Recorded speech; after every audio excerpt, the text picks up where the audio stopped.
Endi biz şu yaqinda siz bilan suhbatni qildik-ku, haftalik xabar analizida. Dunyo bir uf deb bu Amerika, İsrailga İran urushininki bir besiqti ham deyish bo'lmasini to'xtamlarninki bu 14 moddalik to'xtamlamasini deyishgan bo'ldi. Ko'rinishda nihoyatda jiddiy Amerika kayniga da'jigan hamdi.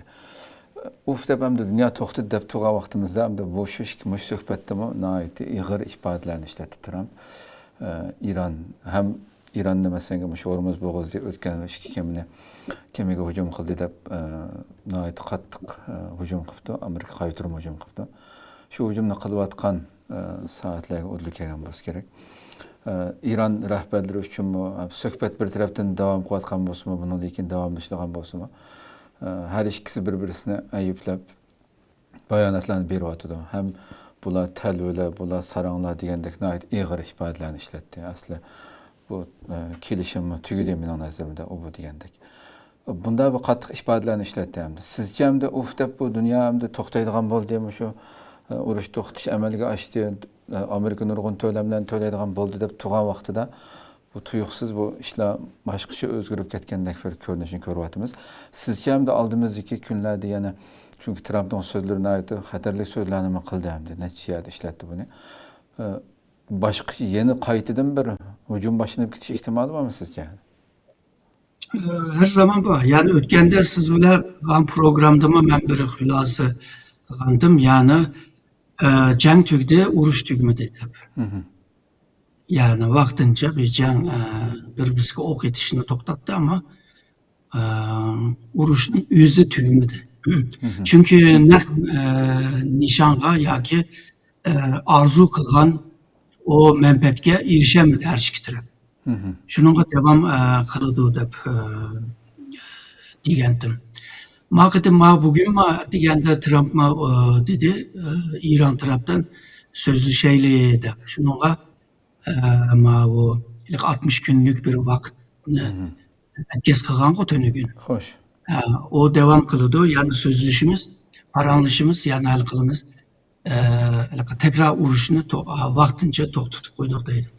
Bu vaktince to'xtatib qo'yish bilan yana devam kılıyordu deb o'ylayman. Çünkü İran deydi ki Hürmüz boğazındaki kemilerinin ötüşü mening kontrol ostida bo'lishi lazım deydi.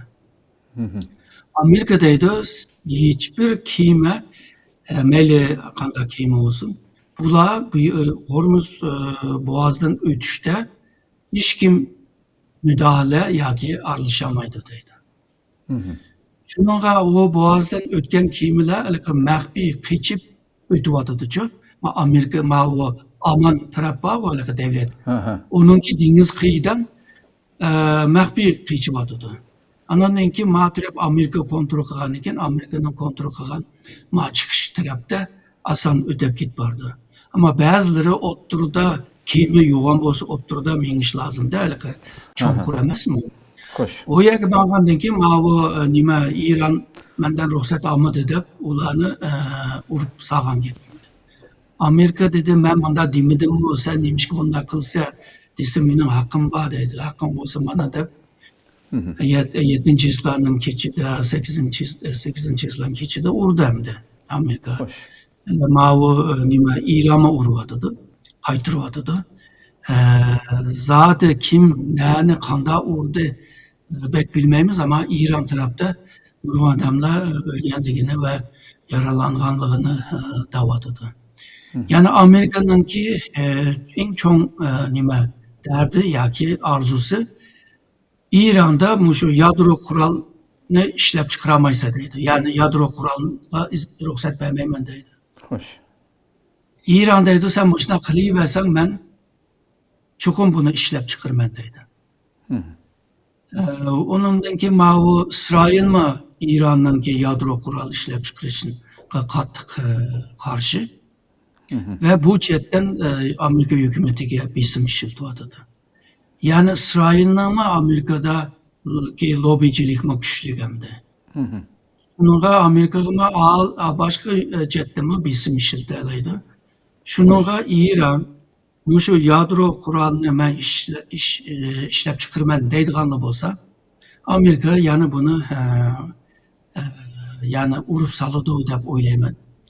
Amerika'nınki merkezi harbiy merkezi ştatnınki baş komutanımı dedi. Biz şu her kanda bir canga teyyar deydi. Hoş. Bunu teyyarlap olduk deydi. Yani demek ki her kanda vakitte, her kanda sepinutta İran'ı urduğan bir teyyarlığı nama kıp oldu diyen gap. Amerika'nınki 10 netçe kiyime şu denizinin etrafıda. Hem de mavi nimige yakın bulması mı, İran'ınki çivrasıga yakın bulması mı etrafta. Şununla bu İran, şu Amerika'nın kiyimlerine uğramay, şu yakın boğan mavi koltuktaki Arap devletler var o. Hoş. Katar'dayız, Bahreyn'dayız, bu devletlerine uğratıdı. Yani aşı devletinin Amerika bazılarını uğratıdı. Bunda ahval bunun kim peyda bulup yani tekrar buluşum mümkün hem de ihtimal. Eğer de her iş tuyuksuz hem işin el kıpıldı da ilan kılıcı bunda ahvalla buludu deymen. Yani bir mesele İran'ın ki başkuruş heyetinin içindeki ahval. Bu başkuruş heyetinin içinde Amerika'ya katlık düşman boğan, İsrail'e katlık düşman boğan bunda eşedi oylaydıgan adamlar var. Biz canımız öyle, canımız öyle, kanımız öyle bu canını uhtuviliş lazım. Korkmayımız bu çoğun şeytan ve küçük şeytanlardan da. Deydiganlar var. Bir kısmı hem de bu uruşu versek biz iktisat tarakkiyetini kanda kılımız. Halk perişan yaşavadıdı. Bunu düzeltmesek bulmaydı. Bununla vakit lazım, bununla muhit lazım. Bu muhitini yaratış için hazırca Amerika ile kilişip durayla kelgüsünde biz güçlendiğinde de ver bir Hürmüz boğazını mı alımız, kontrol alımız. Şimal Kore'de bunu bana kıl, yadro kuralmış. İşte çıkırımızdaydı ama bak. Hoş. Bu işte güç şu merkezde karar aldığın vaxtıda birbirisiyle maslaşamay vaxtıda. Trump tünü gün elime aldım günü şunu dedi. Üz işçide kilişemay vaxtıda. Yani hem de bolda Amerika ile uğraşmay turayla 60 günün içinde kılvalaydı manda dep aran kilişken vaxtıda o öyle ki eşedi gruplardayla nimdemiz olanın ki grubunu. Ulanın ki vay ma kime bizden ruhsat almay ödep git bardı urayla depla buyruk berip de urup kalan dini Amerikan da. Manda ahval mı bahi bu İran'ın içindeki bir ahval. Hem de mavu Ankara, NATO'nun Ankara jığınında mavu NATO'nun ki baş sekreterimi dedi, Rotem dedi, mavu İran'a karşı NATO bununki Amerika'nı düşüneleydi ve kollaydı deydi. Yani Amerika'nın niçin İran'a vurvatkanlığını düşünüyordu. İngilizce mi aşınarak bir gepnin dedi. Yani Trump'ın ko'nglini xo'shal qilib qo'ydi. Chunki men jangga kirganda NATO davlatlar meni qo'llamadi deb qapti. Maqedim hamda biz sening yoningda degan gapni ochiq dedi. Va NATO'ningki bu yig'inninki oxirgi xulosasida bir marta İran'ı qatdi. Misal Xitoyni qatmagan taqdirda İran'ı qatdi. Yani Amerika bunundan keyin İran'ı urman degan vaqtida arqamda şu NATO devletlerimi ba deb texmi asan uralaydigan bayaqi harbiy komandanı biz her vaqtda her sepinatda urushga tayyor deb deganda yani İran'ı tekrar uruşda burunqi aylar qargan chaqda texmi bir tayyorligi bor demoqchi. Undaqda bu tayyorlik jangni osonla uralaydı. Yani Amerika taraftan İran'ı urduğan tekimi asanlaşıdı. Yani burun biraz çekin tatınıgan bolsa hem de bunun denkin tatınış burunga qargan chaqda az boludu. Şununla bu iki tarafınınki bu xil tirkişişler sen meni bir şaplaq, men seni bir muş dep bundaq uruşlar yani devam qildigan o'xshaydi. Shu. Bir mesele nima daldi deb o'tib ketay. O ikki taraf jang qilgan chog'da o'q etish to'xtatish bilan bu jangni to'xtatish boshqa bir gap. O'q to'xtatish vaqtincha jangni vaqtincha to'xtatish degan gap. Jang davom qilyotadi degan gap. Xo'sh. Ama vaqtincha to'xtandi, sen menga o'q atmaysan, men sana atmayman degan. Hozir Amerika bilan bu İran orasida bir xil o'q etish to'xtatishdir.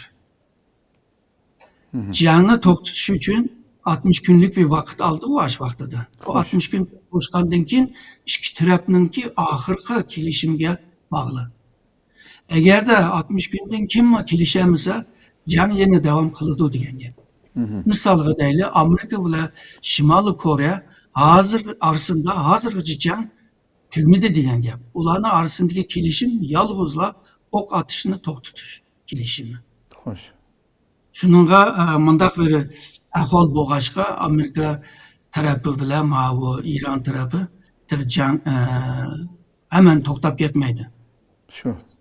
Yana bir ahvol bor, bu jang boshlagandan keyin nurg'un davlatlar neft tabiiy gaz sotadigan davlatlar va oladigan davlatlar bir narsani tushundi. Ya'ni bu Hurmuz bo'g'ozi bir chatoq chiqsa, bek qiyin ahvolda qoladi ekanmiz deb.